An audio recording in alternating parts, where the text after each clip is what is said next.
السلام عليكم ورحمة الله وبركاته وأد سلامي دمانتين ملكستو دافه الدنيا أتكجس سجنتين سرو هذا وهجاج وحين قدرنا عشر كبيس كها قيبت سلبات هري وحن قصوا هذا الله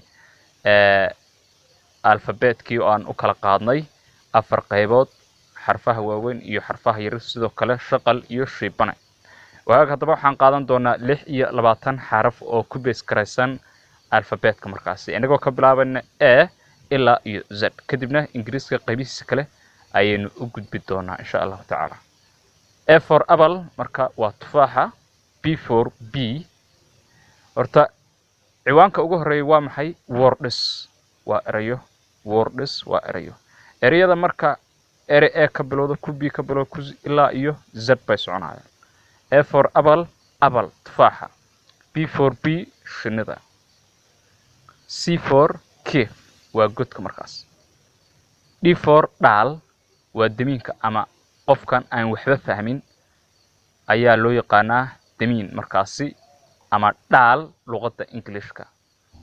لقى يابو لهجتها الصومالي دو إني كلا دوانا ذان مركا دال وحلو يقانا قفك أن وحدة فهمين. E for eagle وقرقرك أما باسكا هاد الصاد التقانين. F for frog ورح يعني بهال كان انت بدن بيها لغو دح اركو اما بلدا mararka qaar. G for grass وعوسك. H for hyena ودرواغا hyena درواغا. I for ink وخطka معناها tii looxa lagu dhigi jiray quraanka ha ahaato ama tan qalinka caadiga ah ku jirta ha ahaato adigu waa khad ink. J for journey waa safarka. K for K waa fure.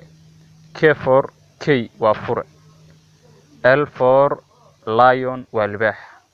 M for moon waa dayaxa. N for nose waa sanka. عشرانتا dhawaaqooda ama erayada u fiirso insha Allah taala mar baan ku celinayaa. A for apple waa tufaax. horta su'aal weeye halkan A macnaha waxay u taagan tahay inuu xarafku ka bilaabmayo A B inuu xarafku B ka bilaabmayo. hadaba for tanay maxaa tahay? For tan baan rabaa inaan wax ka sheego. horta for waa eray loo yaqaan preposition naxwada ama grammar ahaan Englishka marka la joogo waxbay macnaysaa يعني حرف باي معنaysaa يعني markii wax lagu daro for you adiga oo kale tusaalahan for this kan oo kale like this. B for B waa shinida. C for kif waa godka. D for dal waa diminka. E for eagle waa gorgorka. F for frog waa raha. G for grass waa cawska. H for hyena ruwaaga. I for ink waa khada. J for journey waa safarka. K for K waa furaha. L for lion libaax. M for moon waa dayaxa iyo N for nose oo ah sanka. casharkan ku xiga waan dhamayn doonaa insha Allah taala saas ay ku gabagabay doontaa.